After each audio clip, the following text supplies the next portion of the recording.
Some controversy at the Capitol this week with leaders in the House and Senate publicly disagreeing on what should be included in the education bills produced in each chamber. And a representative is censored and removed from her committees.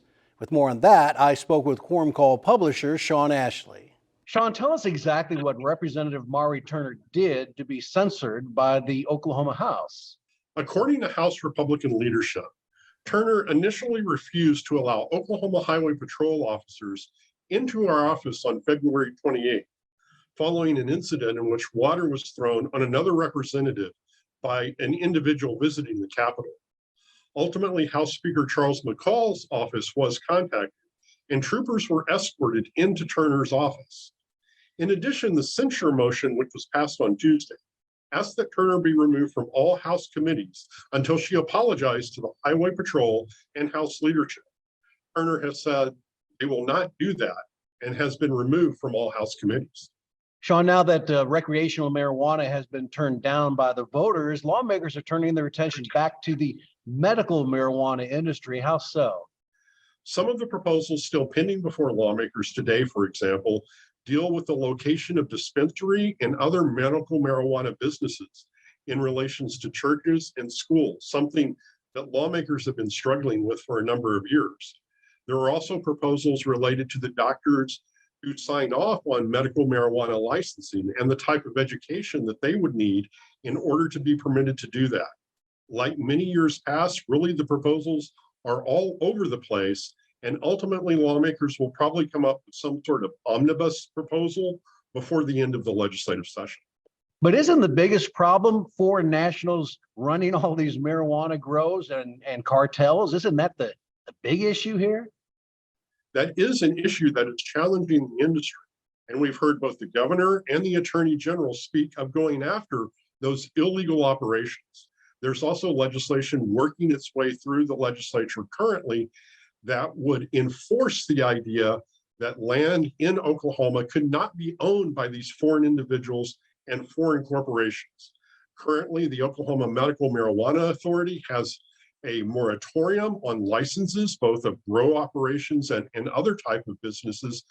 So they are really all working together to try to address that situation and get it under control. Shawn, the House has passed a bill that would change how we renew our vehicle registrations. So how's that going to work? And big question, will it cost us less or more money? House Bill 2011 would give you the option of renewing your motor vehicle registration annually, or you could choose to do it on a 2-year basis. Now, obviously, if you choose to renew a license for 2 years, it's going to cost you more than one. It would double your cost. But then in the following year, you would not have to pay that cost and would pay it in the 3rd year. The question, of course, is how this would affect state revenues. Would it significantly reduce collections for motor vehicle registrations in the coming fiscal year, or might that decrease be limited? Shawn, the House also passed a bill that could change how state and local elections are administered. How so? So lawmakers here are looking at the idea that we could separate the Oklahoma elections from federal elections. So you would actually have separate elections for the US Senate, Congress, and the president, and then other elections for the remainder of the offices that we're used to electing: state representative and state legislators, school boards, and local government officials.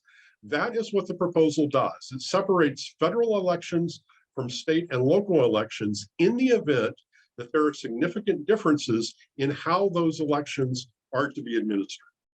Final question for you, Shawn. State Treasurer Todd Russ is reporting record revenue in February. Explain that. Treasurer Todd Russ indicated that what we have seen over the month of February were good returns in the oil and gas industry. We saw that in terms of the collections from the oil and gas production itself. But as we are all very aware, oil and gas plays an important part in the Oklahoma economy. So we also saw increases in individual income tax returns, corporate income tax collections, sales and use tax collections, and even motor vehicle collections, which have been sort of lagging in recent months. Shawn Ashley, publisher of Quorum Call, always a great recap of the week that was during the session. Thank you, sir. You're very welcome.